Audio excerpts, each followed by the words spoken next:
Sir നമസ്കാരം. നമസ്കാരം. 2026 നിയമസഭാ തെരഞ്ഞെടുപ്പിന് ശേഷം കേരളത്തിൽ ആരധികാരത്തിൽ വരും എന്നുള്ള ചിന്തകളും ആശങ്കകളും രാഷ്ട്രീയ മേഖലയിൽ പൊതുവെ പങ്കുവയ്ക്കപ്പെടുന്നു. ഫലപ്രഖ്യാപനം മെയ് 4-നാണെങ്കിലും കോൺഗ്രസിനകത്ത് ഇപ്പോൾ ആരായിരിക്കണം മുഖ്യമന്ത്രി എന്നുള്ള വിഷയത്തെക്കുറിച്ച് തമ്മിലടി നടക്കുന്നു, ചക്കളത്തി പോര് നടക്കുന്നു. കോൺഗ്രസിന് ഭരണം കിട്ടുകയാണെങ്കിൽ അവിടെ മുഖ്യമന്ത്രി പദത്തെ ചൊല്ലി വലിയ അടിയുണ്ടാകും എന്നുള്ളതാണ് നിലവിലെ സാഹചര്യങ്ങൾ സൂചിപ്പിക്കുന്നത്. നമ്മൾ തന്നെ പലവട്ടം അത് ചർച്ച ചെയ്തിട്ടുണ്ട്. എന്നാൽ സമാനമായ രീതിയിൽ CPM-ന്റെ പാർട്ടിക്കുള്ളിലും, അതായത് CPM-ന്റെ അന്തർരാഷ്ട്രീയ നാടകത്തിലും ചില അപഭ്രംശങ്ങൾ ഉണ്ടായിക്കൊണ്ടിരിക്കുന്നു. CPM-നകത്ത് ചില ധ്രുവീകരണങ്ങൾ ഉണ്ടാകുന്നു എന്ന് തന്നെയാണ് വരുന്ന വാർത്തകൾ സൂചിപ്പിക്കുന്നത്. അതായത് വർഷങ്ങൾക്ക് മുൻപേ തന്നെ ഘട്ടം ഘട്ടമായി പാർലമെന്ററി രാഷ്ട്രീയത്തിൽ നിന്നും ജയരാജത്രയങ്ങളെ വെട്ടിമാറ്റിയ പിണറായി വിജയൻ ജയരാജന്മാരിൽ തന്നെ ഇപ്പോൾ ഒടുങ്ങുന്നു എന്നുള്ള രീതിയിലാണ് വാർത്തകൾ വന്നുകൊണ്ടിരിക്കുന്നത്. CPM-ന്റെ ഈറ്റില്ലം എന്ന് പറയുന്ന ചെങ്കോട്ട എന്ന് വിശേഷിപ്പിക്കപ്പെടുന്ന കണ്ണൂരിൽ നിന്ന് തന്നെ ഇക്കുറി പിണറായി വിജയനും CPM-നും എതിരെ വിമതന്മാർ ധാരാളം വന്നു. TK ഗോവിന്ദനും P കുഞ്ഞികൃഷ്ണനും അടക്കമുള്ള ആളുകൾ UDF ക്യാമ്പിൽ ചേക്കേറി CPM-നെതിരെ മത്സരിക്കുന്ന സാഹചര്യം വരെ ഉണ്ടായി. തളിപ്പറമ്പിൽ MP ഗോവിന്ദന്റെ ഭാര്യയായ PK ശ്യാമളയ്ക്ക് സ്ഥാനാർത്ഥിത്വം നൽകിയതിനെ കുറിച്ചായിരുന്നു TK ഗോവിന്ദന്റെ പരാതി. എന്നാൽ TK ഗോവിന്ദൻ PK ശ്യാമളയ്ക്ക് സ്ഥാനാർത്ഥിത്വം നൽകിയതിനെ കുറിച്ച് മാത്രം ഖിന്നനായി പാർട്ടിയിൽ നിന്ന് പുറത്തു പോകുന്നതല്ല, അതിന് കൃത്യമായ കാരണങ്ങളുണ്ടായിരുന്നു.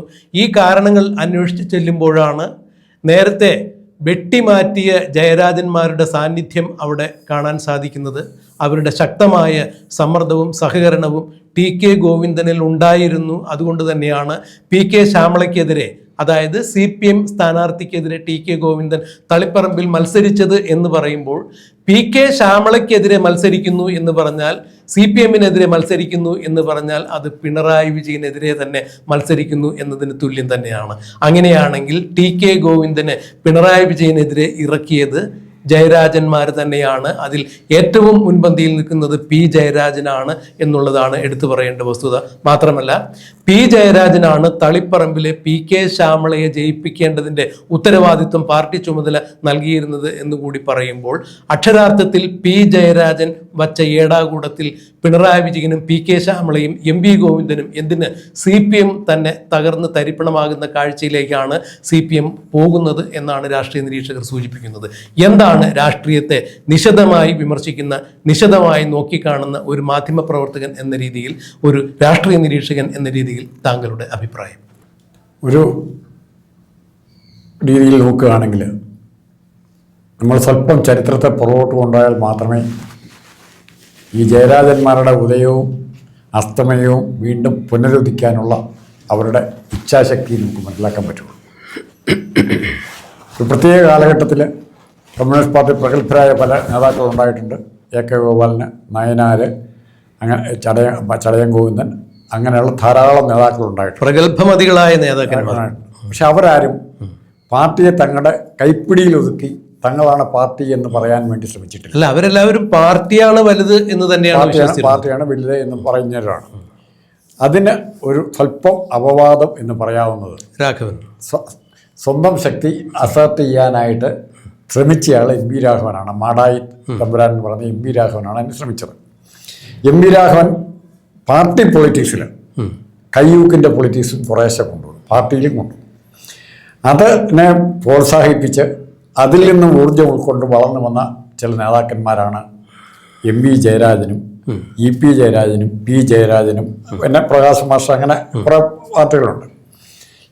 ഇവരെല്ലാം സമർത്ഥമായി അച്യുതാനന്ദനുമായിട്ടുള്ള സംഘർഷത്തിൽ അച്യുതാനന്ദനെതിരെ നിർത്തി പിണറായി വിജയൻ അച്യുതാനന്ദൻ വിരുദ്ധ ലോബിയുടെ തലവനായി വന്ന് പിണറായി വിജയൻ്റെ കയ്യിലേക്ക് ആദ്യം പാർട്ടിയും രണ്ടാമത് മന്ത്രിസഭയും ഭരണവിഭാഗവും ഒതുങ്ങുന്ന രീതിയാണ് കണ്ടത്.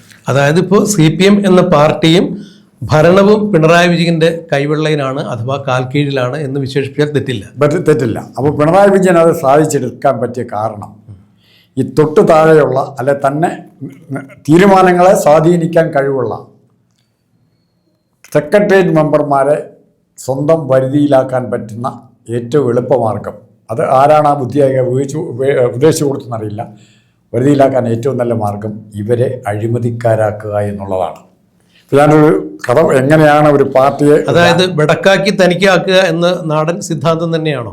അല്ല, ഞാൻ അതിനേക്കാൾ കുറെ കൂടെ കൃത്യമായിട്ടും അത് പറഞ്ഞു കഴിഞ്ഞാൽ ഇംഗ്ലീഷിൽ തന്നെ ഒരു ചൊല്ലല്ല, ഒരു കഥ പോലെ 2-3 ലൈനേ ഉള്ളൂ. എന്നാൽ പോലും ഒരു വലിയ ചോദ്യമുണ്ട്. How can we buy a country? ഒരു രാജ്യത്തെ എങ്ങനെ മേടിക്കാൻ പറ്റും? അതിൻ്റെ അടുത്ത ചോദ്യം വരുന്നത് how can we buy a country then somebody must be there to sell the country. ഈ രാജ്യം വിൽക്കാൻ ഒരാളുണ്ടായിരിക്കണം, എന്നാലേ വാങ്ങിക്കാൻ പറ്റുള്ളൂ. ഇവിടെ സംസ്ഥാനത്തെ വിൽക്കണം, അതിന് പാർട്ടി വേണം, ആ പാർട്ടിയെ വിലയ്ക്ക് വാങ്ങിക്കാൻ പറ്റണം.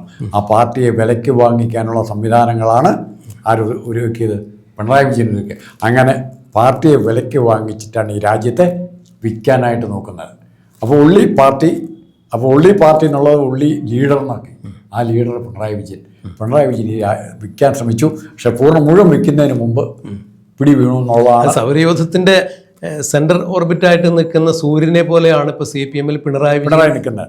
പക്ഷേ അത് വളരെ പെട്ടെന്ന് ഈ പാതിരാത്രിക്ക് സൂര്യൻ ഉദിച്ചാൽ എങ്ങനെയാണോ അതുപോലെയാണ് പിണറായി വിജയൻ പൂർണ്ണ നഗ്നനായി നിൽക്കുകയാണ്.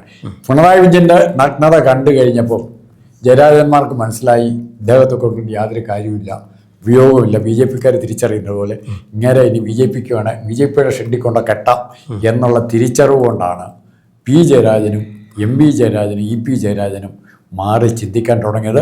EP അത്രയും മാറി ചിന്തിച്ചിട്ടില്ല. പക്ഷെ 2 ജയരാജന്മാരും മറ്റു പലരും മാറി ചിന്തിച്ചിട്ടുണ്ട്. അവരുടെയൊക്കെ ലെവലിൽ തന്നെ ഉണ്ടായിരുന്ന ആളാണ് TK പോകുന്നത്. കുഞ്ഞുകൃഷ്ണനൊക്കെ പാരമ്പര്യം കൊണ്ടൊക്കെ ഇവരുടെയൊക്കെ ഒപ്പം നിൽക്കുന്ന ആളാണ്.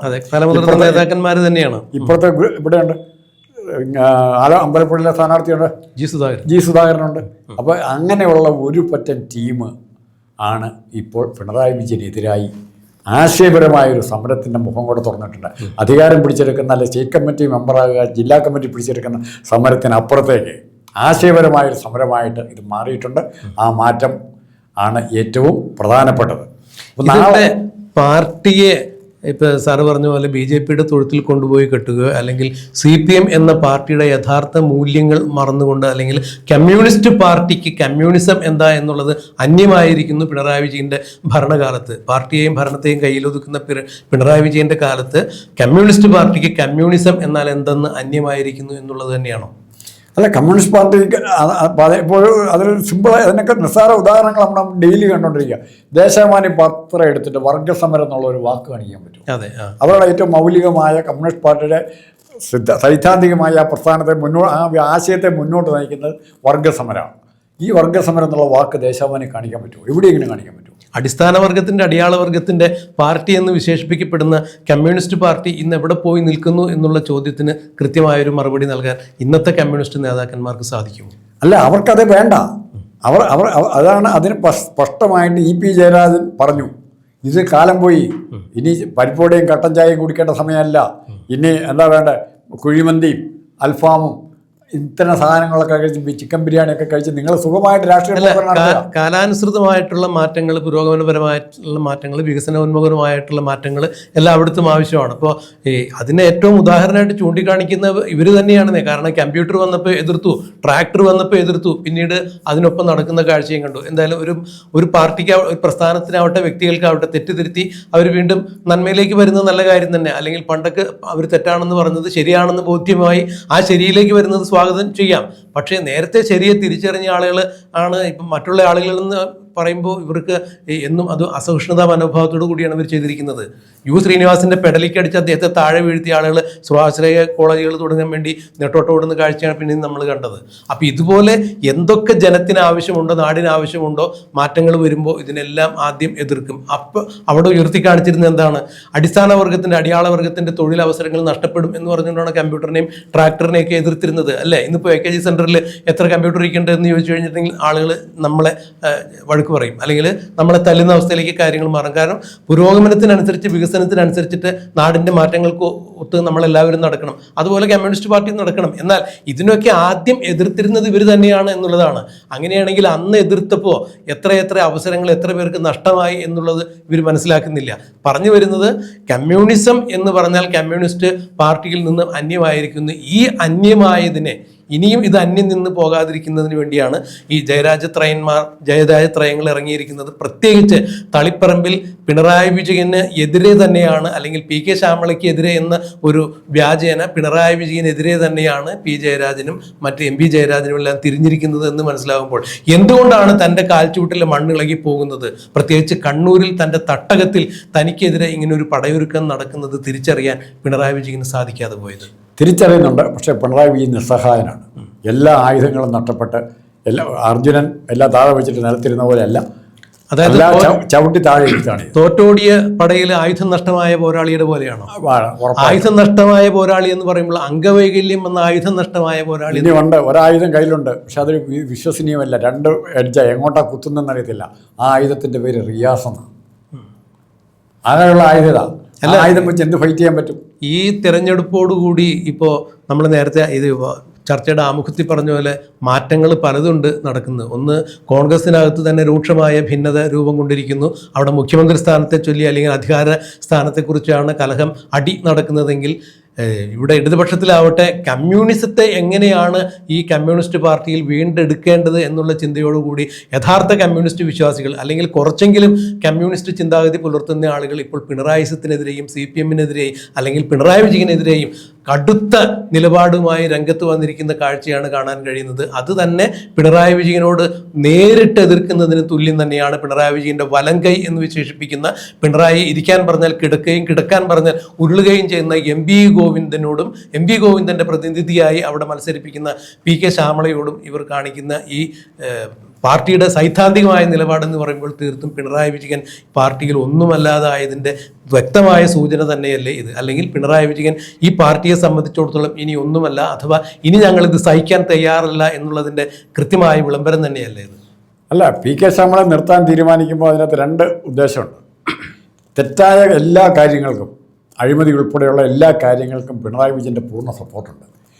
ഗോവിന്ദൻ യാതൊരു കാരണവശാലും നാളെ പിണറായി വിജയന് ഭീഷണിയായി വരില്ല എന്ന് ഉറപ്പിച്ച തീരുമാനമാണ് PK ശ്യാമളെ അസംബ്ലിയിലേക്ക് മത്സരിച്ചത്. അല്ല, ഇപ്പോൾ വേറെ നമ്മൾ കേൾക്കുന്ന ചില വാർത്തകളുടെ അടിസ്ഥാനത്തിൽ വെച്ച് നോക്കുകയാണെങ്കിൽ MP ഗോവിന്ദനടുത്ത് തെരഞ്ഞെടുപ്പ് കഴിയുന്നത് വരെ യാതൊരു തരത്തിലും വാർത്താ സമ്മേളനം നടത്തിക്കൂടാ, വാ തുറക്കരുതെന്ന് പറഞ്ഞിരിക്കണം. അതായത് M സ്വരാജിനെയാണ് ആ ചുമതല ഏൽപ്പിച്ചത്. അതിലൂടെ നമ്മൾ അതെ, അപ്പം നിശബ്ദനായിട്ട് നമ്മൾ അതിലൂടെ മനസ്സിലാക്കേണ്ട ചില കാര്യങ്ങൾ, തനിക്കിഷ്ടമല്ലാത്ത കാര്യങ്ങൾ അല്ലെങ്കിൽ തനിക്ക് വിനയാകുന്ന കാര്യങ്ങൾ ആര് പറഞ്ഞാലും ആ ആൾ വേണ്ട, ആ ആളുടെ സേവനവും എനിക്കിനി ആവശ്യമല്ല എന്ന് പറയുമ്പോൾ MP ഗോവിന്ദനെ CPM-നകത്ത് നിന്ന് മെല്ലെ മെല്ലെ പടി നടതള്ളുന്ന രീതി തന്നെയാണോ പിണറായി വിജയൻ അനുവർത്തിച്ചു? MP ഗോവിന്ദനെ പടിതള്ളുക എന്നുള്ള ഉദ്ദേശത്തേക്കാൾ കൂടുതലായിട്ട് വേറൊരു കാര്യം കൂടിയുണ്ട്. പിണറായി വിജയൻ സെലക്ട് ചെയ്യുന്ന ആൾക്കാർക്കല്ല, അത് സ്ത്രീയാണെങ്കിലും പുരുഷനായും ക്രിമിനൽ സ്വഭാവം ഉണ്ടായിരിക്കണം എന്നൊരു നിർബന്ധമാണ്. ഇപ്പോൾ നമ്മൾ PP ദിവ്യയുടെ കാര്യം പറഞ്ഞു. ദൗർഭാഗ്യവശാൽ PP ദിവ്യ പെട്ടെന്ന് പിടിക്കപ്പെട്ട് അവിടെ സ്ഥാനത്ത് നിന്ന് പോയത് PP ദിവ്യ. ചിന്താ ജെറോമിൻ്റെ കാര്യം അറിയാം, ആര്യ രാജേന്ദ്രൻ്റെ കാര്യം അറിയാം. ഒരു സാഡിസ്റ്റിക് മെൻറ്റാലിറ്റിയോടെയാണ്. അതുപോലെ തന്നെ ഒരാളാണ് PK ശ്യാമളയും. അല്ല, ഇപ്പം ഈ പറഞ്ഞ പേരുകാരെല്ലാവരും മനുഷ്യത്വപരമായ രീതിയിൽ ജനങ്ങളോട് ഇടപെടുന്നതിൽ വളരെ പിന്നോക്കം പോയ ആളുകളാണ്. ADM നവീൻ ബാബുവിൻ്റെ ദുരൂഹ മരണവുമായി ബന്ധപ്പെട്ട ഒരേ ഒരു പ്രതിയാണ് പിണറായി വിജയൻ്റെ പോലീസ് കേസെടുത്ത് ചേർത്തിരിക്കുന്നത്, PP ദിവ്യയാണ്. 15 ദിവസക്കാലം അവർ ജയിലിൽ കിടക്കേണ്ടതായിട്ടും വന്നു. ഇതുപോലെ തന്നെ ആര്യ രാജേന്ദ്രൻ്റെ കാര്യത്തിലും ചിന്തോ ജെറോമിൻ്റെ കാര്യത്തിലും എല്ലാം പൊതുജനങ്ങൾക്ക് സ്വീകാര്യമായ രീതിയിലായിരുന്നില്ല അവരുടെ പല രീതികളും.